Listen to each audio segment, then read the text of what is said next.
मुझे बड़ा धन दे दो। ये वो वस्तुएँ नहीं हैं, इसका मतलब ये नहीं कि परमेश्वर कई बार ये चीज़ें नहीं देता है हमें, परंतु यहाँ पर हम यीशु की दिशा की बात कर रहे हैं। और वो यह है कि जीवन की आम बातों के लिए मुझ पर निर्भर रहो, मैं तुम्हें सँभाल लूँगा। आए मैं आपसे एक दो बातें पूछता हूँ और फिर मैं देखना चाहता हूँ आपके इस पर क्या विचार है। जब यीशु ने उन्हें प्रार्थना करना सिखाया, हमारी प्रतिदिन की रोटी दे, उसने अभी सिखाया था तेरा राज्य आए। जब आप राज्य की प्रार्थना आरंभ करते हैं तो आप असंभव बातों के लिए प्रार्थना करते हैं।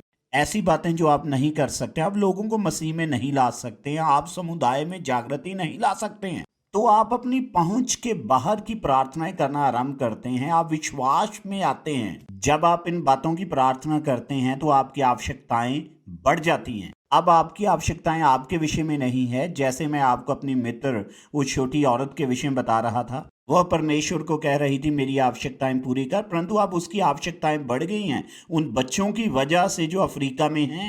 तो इसका संबंध, आप इसके ऊपर थोड़ा सा मुझे अपना विचार दें और फिर मैं दूसरी बात की ओर जाऊंगा। और ये बिल्कुल सही है। और जब वो पुरानी प्रार्थना जो बहुत सालों पहले इस्तेमाल की गई, जाबेस की प्रार्थना, प्रभु मेरे दायरे को बढ़ा दे, मेरे तंबू की रस्सी को लंबा कर दे। कारण ये है कि जो कुछ आप मेरे जीवन में कर रहे हैं उसे रखने के लिए मुझे और अधिक जगह चाहिए। मुझे यहाँ और अधिक कुछ करने की जरूरत है, क्योंकि जिस रीति से आपने मुझे आशीष दी है, क्योंकि मैं राज्य के लिए प्रार्थना करता आया हूँ ताकि आप जो करना चाहते हैं वो आप करें जो आपके हृदय में है। क्योंकि प्रभु आवश्यकताएं अब वैसी नहीं जैसे पहले होती थीं। और मैं सोचता हूँ ये बहुत सही समझ है, क्योंकि हम कई बार अपनी आवश्यकताओं से आगे बढ़कर प्रार्थना करते पाए जाते हैं, क्योंकि हमने पहले ही राज्य के लिए प्रार्थना की।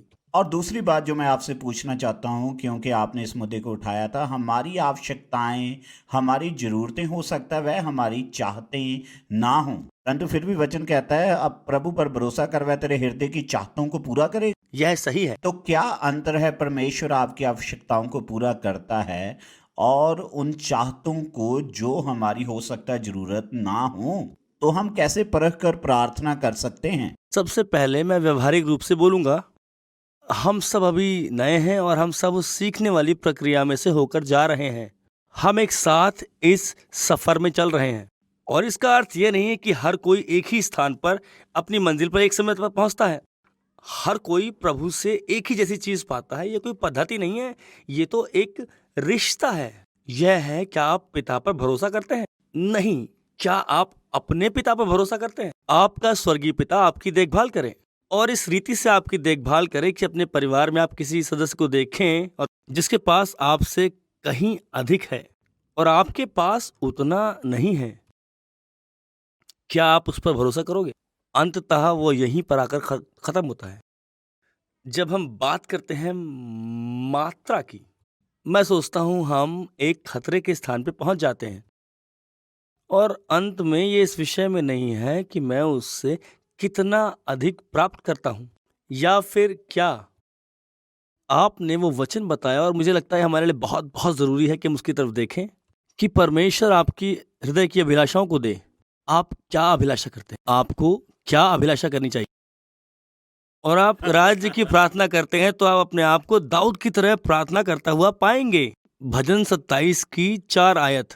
प्रभु मैं एक बात आपसे मांगता हूँ, एक बात जो मैं खोजता हूँ, कि मैं तेरे भवन में वास करूं, मेरे जीवन भर तेरी सुंदरता को निहारते हुए, तुझे देखते हुए तेरे मंदिर में। उस व्यक्ति की प्रार्थना है जो परमेश्वर के हृदय के अनुसार है, जिसने कहा प्रभु जो मैं सच में चाहता हूँ वो आप है। मैं तेरा अभिलाषी हूँ और मुझे पूरा भरोसा है जो मैं चाहता हूँ वो तू मुझे देगा, क्योंकि जो मैं चाहता हूँ यह पवित्र है, यह शुद्ध है, और यह सबसे उत्तम चीज है जो आप मुझे दे सकते हैं, वो है आप खुद और आपकी उपस्थिति। यह प्रतिदिन आपके साथ चलना। प्रभु आप ऐसे को रहने दें, जो मैं सच में चाहता हूँ वो आप हैं।